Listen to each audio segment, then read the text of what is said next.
असली मांग ये है कि हमारी मांगों को पूरा की जाए। इंडियन गवर्नमेंट को जागरूक करना चाहते हैं। लोगों को शांतिपूर्ण तरीके से जो हम धरना प्रदर्शन कर रहे हैं उसको माना जाए।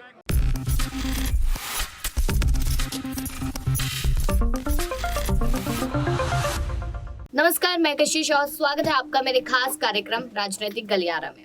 आज ये खास प्रोग्राम है जमीनी स्तर से जुड़ा। देखा जाए तो यहाँ पर राजस्थान में लगातार बवाल देखने को मिलते हैं। जब हम खुद जनता के बीच में पहुंचे, जनता से रूबरू हुए, तो हमने वहां पर जनता के बीच में जाकर ये जानने की कोशिश की कि आखिरकार कौन कौन सी ऐसी समस्याएं हैं जिनसे जनता जूझ रही है। और वो जनता कोई दिल्ली की, महाराष्ट्र की या मध्य प्रदेश की नहीं, वो जनता राजस्थान की थी। हम अपनी टीम के साथ दिल्ली के जंतर मंतर पहुंचे, जो यहाँ पर राष्ट्रीय धरना स्थल माना जाता है एक तौर पे, जहाँ पर लगातार एक दिन में 4-4, 5-5 धरने होते हैं। उसमें से एक धरना हमें दिखाई दिया राजस्थान के उन जवानों का जो लगातार यहाँ पर देश की रक्षा करते हुए नजर आते हैं। अब यहाँ पर हमने जब उनसे सवाल किए तमाम तरीके के गहलोत पायलट को लेकर, सरकार को लेकर, तो यहाँ पर साफ तौर पे यही देखने और सुनने को मिला कि जनता गहलोत के नेतृत्व से बहुत ही खुश नजर आई। जनता ने गहलोत के नेतृत्व में काफी तारीफें की जमकर। क्या क्या कहा यह हम आपको सुनवाएंगे, लेकिन इसके साथ साथ अगर देखा जाए कि क्या गहलोत ही सीएम होने चाहिए, ये बात यहाँ पर जनता ने अपनी राय रखी। पायलट को लेकर अपनी राय रखी और खास करके अपने मुद्दों पर राय रखी। मुद्दे उनके कुछ इस तरीके से थे कि यहाँ पर जवानों को लेकर, जब कोई वरिष्ठ हो जाता है जवान और कोई नया जवान आता है, तो दोनों की पेंशन्स में, दोनों के कामों में, दोनों की सुविधाओं में आखिरकार अंतर क्यों है। जब यहाँ पर जवान देश के लिए शहीद हो जाता है तब तो आप यहाँ पर रो देते हैं, तब तो आप तारीफों के पुल बांध देते हैं, लेकिन उसके बाद आप भूल जाते हैं उनको भी और उनके परिवार वालों को भी। तो कुछ ऐसी समस्याएं भी जवानों की थी। लेकिन उसके साथ साथ देखा जाए तो बुजुर्ग से बुजुर्ग इंसान भरी धूप में, दिल्ली की तपती गर्मी में सड़क पर एक तरीके से बैठा हुआ था और उसके बाद लगातार केंद्र सरकार के खिलाफ अपनी राय रख रहा था। केंद्र सरकार को लेकर, मोदी शाह को लेकर लोगों ने धमकी तक दे डाली। उन्होंने कहा कि मोदी को छोड़ेंगे नहीं अगर यहाँ पर हमारी मांगे पूरी नहीं हुई। वही गहलोत की तारीफें कर दी यहाँ पर, और कहीं ना कहीं ये सारी चीजें देखी गई कि पायलट के समर्थन में भी नजर आए लोग, लेकिन उससे ज्यादा गहलोत के समर्थन में, गहलोत के नेतृत्व को लोगों ने ज्यादा पसंद किया। अब साफ तौर पे माना जा सकता है यहाँ पर कि जनता अब यहाँ पर मोदी सरकार से मांग कर रही है। मोदी सरकार का 2024 में रिपीट होना कहीं ना कहीं मुश्किल थोड़ा होता नजर आ रहा है, लेकिन कांग्रेस सरकार का राजस्थान में रिपीट होना दिखाई दे रहा है। तो चलिए आपको दिखाते वो जमीनी स्तर से जुड़ी हर एक बड़ी खबर की आखिरकार जनता की मांग गहलोत है तो आखिर क्यों है। नाम बता दीजिए। मैडम, मेरा नाम है कैप्टन हजराम जिंद।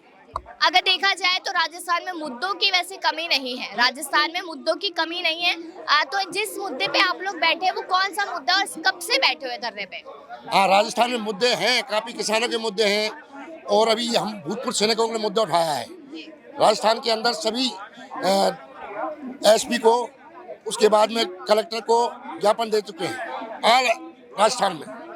तो केंद्र सरकार सुन नहीं रही है आपकी बात को, तो आपको क्या लगता है कि कब तक सुनेगी, क्योंकि चुनाव नजदीक है, राजस्थान के भी चुनाव नजदीक है। ये तो सरकार के ऊपर है, ये सुन नहीं रही या इनको पास में पहुंचे। ज्ञापन दे चुके हैं, ज्ञापन राजस्थान से दे दिया है, उनके पास में चिट्ठी भी दे दी है, पर अब इसका निष्कर्ष नहीं निकला, ना हमें कोई जवाब मिला इसका। तो एक आखिरी सवाल है, आपकी मांग तो यहाँ पर केंद्र सरकार से, लेकिन आपने कभी राज्य की जो सरकार है, गहलोत सरकार है, उनके सामने कभी अपनी मांग नहीं रखी है? नहीं, ये गहलोत तक ज्ञापन दे चुके हैं। गहलोत को ज्ञापन दे दिया, कलेक्टर को ज्ञापन दे दिया, एसडीएम को ज्ञापन दे दिया।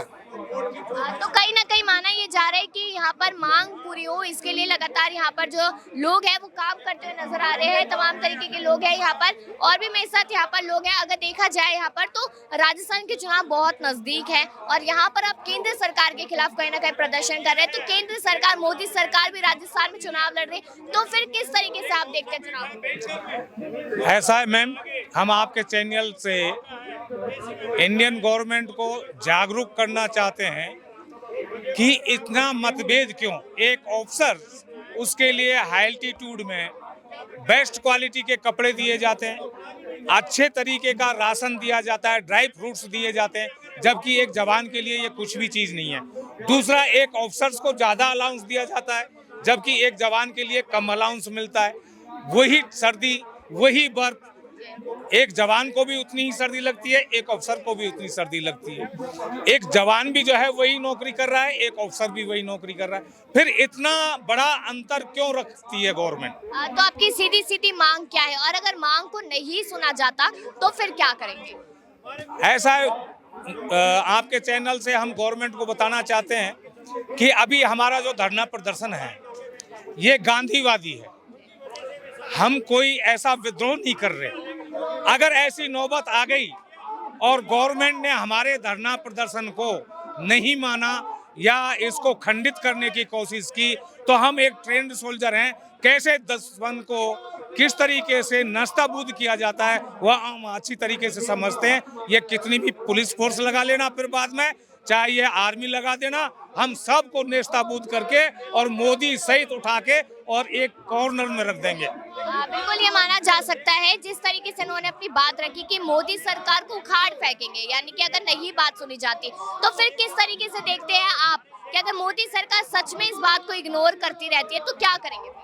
देखो, आपके चैनल के माध्यम से हम ये सरकार को ये मैसेज देना चाहते हैं, केंद्र सरकार को, कि हमारी जो मांगे हैं OROP 2 में जो विसंगतियां हैं उन विसंगतियों को दूर करके हमारी मांगों को शांतिपूर्ण तरीके से जो हम धरना प्रदर्शन कर रहे हैं उसको माना जाए।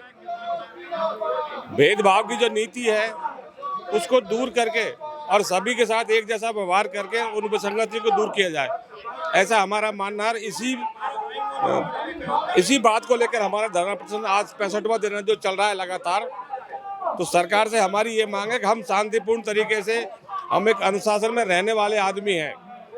इंडिया की जो आर्मी है वो अनुशासन, अगर आपको देखना तो हिंदुस्तान की आर्मी में देखो ऐसा लोग कहते हैं और होता भी है और है भी।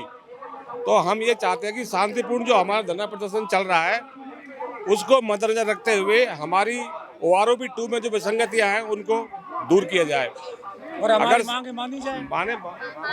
बिल्कुल। कब से आप लोग जैसे बताया जा रहा है कि 65वां दिन आज आपको बैठे हो यहाँ पर हो गया है, तो क्या लगता है कि सरकार यहाँ पर रिस्पॉन्ड क्यों नहीं कर रही? सरकार डरी हुई है या सरकार के पास जवाब नहीं है, क्या लग रहा है? अब ये तो सरकार से ही पूछिए क्या कर रही है सरकार। हमार तो असली मांग ये है कि हमारी मांगों को पूरा की जाए, जो विसंगतियां उनको दूर की जाए। एक 3% जिनकी जनसंख्या है वो 85% ले गए जो भी हमें दिया है, और जो 97% है उनको 10% भी नहीं। ऐसा क्यों? इतना भेदभाव क्यों? ऐसा फ्रंट लाइन हम बॉर्डर पे हम लड़ते, वो तंबू में पीछे पीछे आदेश करते, ऐसा क्यों? इसके बाद हमारी सरकार से रिक्वेस्ट है ये।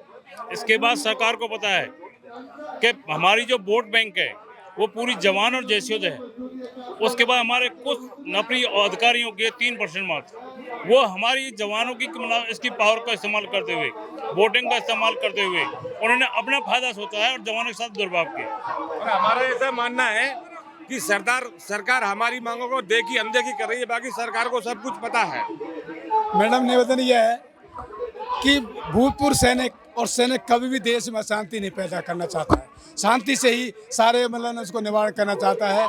और जो देश की स्थिति है वो भूतपूर्व सैनिक और सैनिकों पर टिकी है। ये राजनेता सारे ये सत्तासीन है, ये इन्हीं की बदौलत। यदि सैनिक इस प्रकार से स्थिरता बरतेंगे तो मतलब भारत को गुलाम होने से कोई नहीं रोक सकता। कहीं ना कहीं अगर देखा जाए तो यहाँ पर सब लोगों की सिंपल ये है बात कि यहाँ पर हमारी जो मांगे हैं वो कहीं ना कहीं जल्दी पूरी कर दी जाए, और साथ ही साथ मोदी सरकार को यहाँ पर धमकी भी देते नजर आए। लेकिन देखना यह है कि आखिरकार कब तक मोदी सरकार के कान खुलते हैं और कब तक 65 दिन लगभग इन लोगों को बैठे धरने पर हो चुके हैं। लेकिन आगे क्या होता है ये देखने वाली बात होगी। बाकी खबरों के लिए कैमरामैन सुमित के साथ नेक्स्ट 9 न्यूज, धन्यवाद।